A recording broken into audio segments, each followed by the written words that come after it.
Alhamdulillah sehat. Bagaimana Pak Bambang? Alhamdulillah sehat juga. Ini saya akan mewawancarai tentang pengambilan keputusan sebagai seorang pemimpin. Iya. Ini kan kalau dalam sekolahan pasti ada banyak kasus nih Pak, Iya. apalagi ini sekolah SMK yang sudah lumayan besar. Iya. Jadi mungkin ada banyak kasus. Ini yang mau saya tanyakan, bagaimana cara Bapak untuk mengidentifikasi apakah kasus-kasus itu merupakan dilema etika atau termasuk bujukan moral. Berkaitan dengan tadi dilema etika itu setiap satuan pendidikan itu selalu ada ya. Jadi memang itu kadang suatu pilihan yang sama-sama benarnya, tapi ya harus kita tetap harus memilih juga ya, itu yang namanya dilema etika. Nah, berkaitan dengan itu di SMK itu, karena saya sebagai kepala sekolah, kadang guru itu memberikan suatu masukan, mintai pandangan kepada saya yang berkaitan dengan anak itu, ya, berkaitan dengan siswa kita. Ada guru yang mengatakan, Pak, bagaimana Pak, ini yang menjadi dilema etika jadi seorang guru. Bagaimana Pak, saya mengajar di pembelajaran saya, terus karena kemarin itu sistem COVID, terus kita sebelum pembelajarannya belum sampai, tapi nilai itu harus ada. Ini salah satu permasalahan yang terjadi di guru-guru rata-rata karena COVID itu. Jadi pembelajaran mungkin daring dan sebagainya, tapi kok bagaimana Pak, saya harus setor nilai. Nah, ini yang identifikasinya seperti itu. Ada guru yang menyampaikan permasalahan nilai karena tugas-tugas yang belum terselesaikan, terus tiba-tiba sudah dituntut harus mengisi nilai raport. Nah, itu seperti itu yang terjadi. Ya. Jadi dilema etika yang terjadi di sekolahan ini salah satunya dalam kemarin pas COVID nih Pak. Iya, Itu karena mungkin memang anak-anak kadang kan tugasnya belum terselesaikan. Ternyata malah ini gurunya harus nilainya harus penuh. Nah, ini dilema etikanya mungkin dari anak kita kasihan, terus gurunya juga harus ada tanggung jawab seperti itu ya Pak. Ya. Kemudian yang kedua, bagaimana langkah-langkah Bapak dalam mengatasi hal seperti ini? Nah, itu karena kita juga yang namanya penilaian hasil laporan kegiatan belajar itu kan ada batasnya, sudah ditentukan dari dinas, misalnya pembagian raport ataupun dengan hasil laporan itu tertanggal misalnya, atau contoh 3 Mei ya, misalnya harus otomatis nilai itu harus masuk.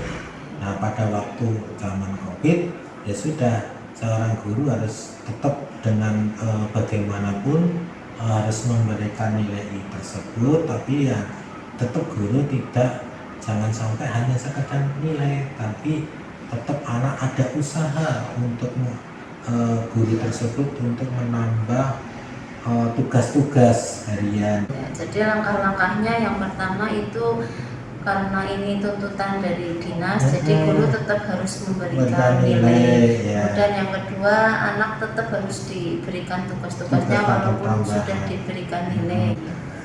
Kemudian ini yang pertanyaan yang ketiga, langkah-langkah apa yang menurut Bapak ini efektif dalam pengambilan keputusan? Ada 3 prinsip pengambilan keputusan. Yang pertama, yang kedua 9 paradigma dalam pengambilan keputusan. Yang ketiga adalah 9 langkah pengambilan dan pengujian keputusan.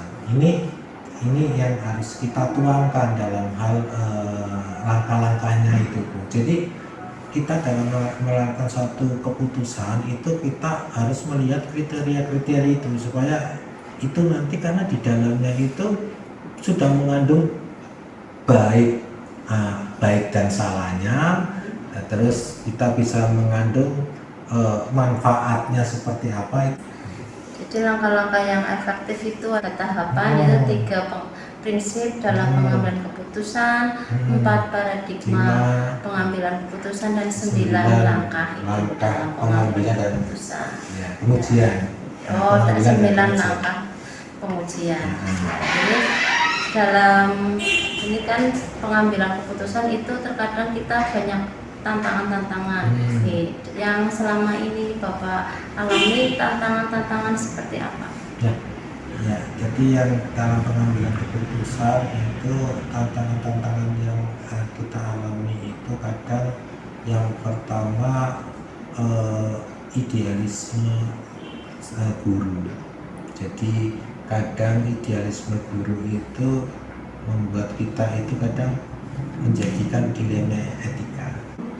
Jadi tantangannya itu adalah idealisme dari guru. Ini kemudian pertanyaan yang selanjutnya, dalam pengambilan keputusan ini apakah Bapak ada jadwal dalam pengambilan keputusan? Ya, dalam pengambilan keputusan itu kita tidak lepas dari rencana tindak lanjut.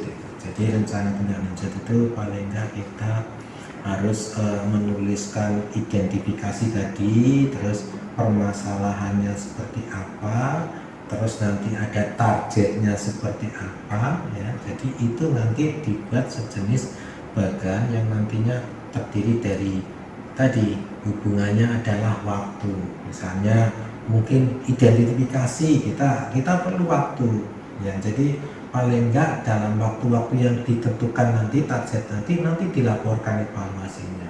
Setelah selesai evaluasi, evaluasi itu nanti kita tidak lepas dari refleksi apakah keputusan yang dibuat itu benar, apakah sudah membuat semua semua merasa tidak ada yang dirugikan. Itu kan arahnya tetap ke arah sama. Jadi ada nanti identifikasi masalah, ada target, ada evaluasi, dan ada refleksi. Kemudian ini kan dalam kasus yang ini tadi banyak pihak yang terlibat ya Pak. Dari ada wali kelas, ada guru, ada wali murid, dan juga ada siswa. Ini ada nggak faktor-faktor yang dapat mempermudah atau membantu dalam pengambilan keputusan itu? Yang untuk membantu dalam keputusan itu sebenarnya kalau di SMK itu tidak bisa berdiri sendiri. Jadi di SMK itu ada terdiri dari beberapa WKS, yang itu karena saya sebagai kepala sekolah otomatis saya mempunyai wakil-wakil kepala sekolah untuk membantu pelaksanaan yang ada di sekolah. Jadi dengan melibatkan beberapa WKS sesuai dengan bidangnya masing-masing. Dari semua hal yang telah disampaikan tadi, pembelajaran apa yang dapat Bapak petik dari pengalaman pengambilan keputusan dilema etika ini? Yang saya petik dalam pengambilan keputusan dilema etika tersebut, dalam memutuskan itu tidak hanya langsung memutuskan, tapi ada beberapa tahapan yang harus dilaksanakan. 3 prinsip pengambilan keputusan, yang pertama, yang kedua 4 paradigma dalam pengambilan keputusan, yang ketiga adalah 9 langkah pengambilan dan pengujian keputusan. Sehingga dalam hal ini kita kalau dalam memberikan suatu keputusan harus melalui kriteria tersebut, Ibu. Gitu, Ibu. Jadi tadi yang dapat kita petik yang pertama yaitu 1, dalam pengambilan keputusan kita perlu melalui beberapa langkah. Yang pertama 3 prinsip pengambilan keputusan, kemudian 4 paradigma pengambilan keputusan, 9 langkah dan pengujian pengambilan keputusan sehingga nanti dapat diperoleh keputusan yang terbaik seperti itu Pak. Dan dalam pengambilan keputusan itu adanya refleksi dan setelah itu nanti setelah dievaluasi kemudian ditindaklanjuti. Iya betul. Nah, ini terima kasih Pak, alhamdulillah wawancaranya berjalan dengan lancar. Iya sama-sama Ibu. Sukses ya. untuk sekolah Bapak. Amin. Semoga Ibu sukses ke depannya Ibu. Amin. Saya akhiri. Assalamualaikum warahmatullahi wabarakatuh. Waalaikumsalam.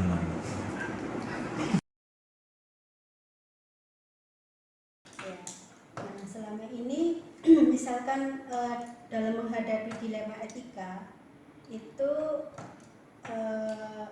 terutama untuk kasus-kasus yang berkepentingan yang sama itu ya misalnya benar melawan benar itu sama-sama mengandung nilai-nilai kebajikan, itu bagaimana Bapak itu menjalankan pengambilan keputusan tersebut. Nah ini memang diantaranya yang terjadi itu permasalahan dari guru SMK Marik ya, itu sama-sama benar lawan benar lah. Dia sama mempunyai anak, kebetulan anak itu juga anak guru di sini dan kebetulan ayahnya juga orang sibuk di sini sebagai seorang ibu juga seorang guru yang ada di sini. Nah kebetulan dalam hal ini anaknya kadang di pondok pesantren, terutama kalau di sini itu ada di pondok pesantren Kebumen. Anak ini karena ibunya yang sering mengurusi sehingga ibunya dalam hal ini sering izin, kadang pilih dan sebagainya, dan menjemput dan sebagainya. Nah ini yang terjadi. Di satu identifikasi bahwa memang mereka punya anak, mereka memang benar-benar punya anak dan di pondok, dan di satu sisi memang benar kenyataannya dia di pondok, tapi di sisi lain karena seringnya izin juga secara di sekolah kan terjadi sesuatu yang berpengaruh pada guru yang lain karena sering izin ini. Nah, ini yang menjadi permasalahan. Nah, bagaimana kita bisa memberikan yang terbaik aja pada mereka. Jadi dari identifikasi akhirnya kita bisa melakukan satu finding akhirnya itu bagaimana sih cara mengatasi gitu. Cara mengatasinya ya segala sesuatu harus ada yang namanya peraturan misalnya kalau kita di kelas mungkin ada kesepakatan kelas, kalau setelah kesepakatan kelas muncul keyakinan kelas. Nah ini yang berkenaan dengan itu kita buat aturan bahwa mungkin apa yang menjadi dilema pada ibu tersebut harus melakukan kunjungan untuk ke pondok, kita telusuri apa harus ke sana. Oh ternyata dia mengirimkan uang jajan dan sebagainya. Kita nanti satu persatu dibenahi ibu, kita menyampaikan pada ibu karena ibu sering yang berkenaan dengan pondok. Nah nanti kan ibu bisa transfer pada pengurus pondok, tidak harus ke sana karena harus ibu punya tanggung jawab yang ada di SMK seperti itu. Itu salah satu yang kami lakukan dan itu menjadikan satu bagaimanapun kita dalam menyampaikan ya kita kalau melihat dari sisi ibu ya benar karena punya anak di pondok, tapi sekolahan juga benar harus ada aturan yang bisa mengikat untuk hal tersebut. Berarti dari pernyataan Bapak tadi berarti berdasarkan peraturan berbasis peraturan peraturan yang berawal dari kesepakatan yang akhirnya menjadi keyakinan seperti itu. Itu dibudayakan seperti itu Bu. Karena kalau peraturan dari satu sisi yang menentukan nanti tidak ada kesepakatan, nanti peraturan itu bisa tidak berlaku. Nah, untuk langkah-langkah yang dilakukan selama ini, Ya, langkah-langkah yang dilakukan selama ini ya tadi misalnya kita akhirnya memberikan satu pengawasan khusus pada ibu itu supaya apa namanya menjadi satu apa namanya regulasi yang tadi, aturan-aturan itu kita minta sama ibu, dan kita juga membantu dalam artinya apa yang menjadi keluhan dari ibu tersebut ya, karena ternyata kan permasalahannya suami di luar jauh, ibu sendirian. Nah, itu kita melalui pendekatan dan jalan tengahnya ya Pak, yang terbaik ya Pak. jadi kita kayak pendekatan dan sehingga ibu sendiri tidak merasa apa namanya kecewa dalam keputusan kami gitu kan. Itu juga harus kita pun harus dalam hal memberikan keputusan juga kita bareng-bareng sama teman sejawat, teman apa baiknya bagaimana solusinya yang jangan sampai merugikan salah satu pihak, baik sekolahan ataupun ibu sendiri. Itu untuk kebaikan bersama ya Pak, Iya, hasil akhirnya ya Pak. Iya. Nah, tadi langkah-langkahnya itu menurut Bapak tadi bisa berdasarkan peraturan ataupun berdasarkan apa tadi, kebaikan bersama ya. Kebaikan bersama. Ya. Selanjutnya untuk hal-hal yang selama ini dianggap paling efektif dalam pengambilan keputusan dalam kasus-kasus dilema etika itu apa saja Pak? Ya hal-hal yang positif di dalam memberikan ini ya kita dalam memberikan satu keputusan yang tadi, yang pertama kita jangan sampai merugikan salah satu pihak ya kan. Terus yang kedua saling menghargai, terus ya banyak hal yang ibaratnya satu keputusan itu kalau tidak saling menghargai kan nanti dampaknya kurang ya bagus ya. Terus yang lain lagi ya segala sesuatu dalam mengambilan keputusan itu selalu dimusyawarahkan ataupun dibuat kesepakatan sehingga keputusan itu akhirnya kita jalankan itu dengan hati yang tidak ada paksaan, jadi kesadaran itu merupakan keputusan bersama ya Pak, keputusan bersama, disadari semua itu. Ya. Nah itu untuk pengambilan keputusan tersebut biasanya Bapak itu apa ada waktunya apa enggak? Nanti penyelesaiannya kapan seperti itu, atau pada saat ini juga, atau bagaimana Pak? Nah kalau dalam pengambilan keputusan itu harus ada waktu atau timingnya.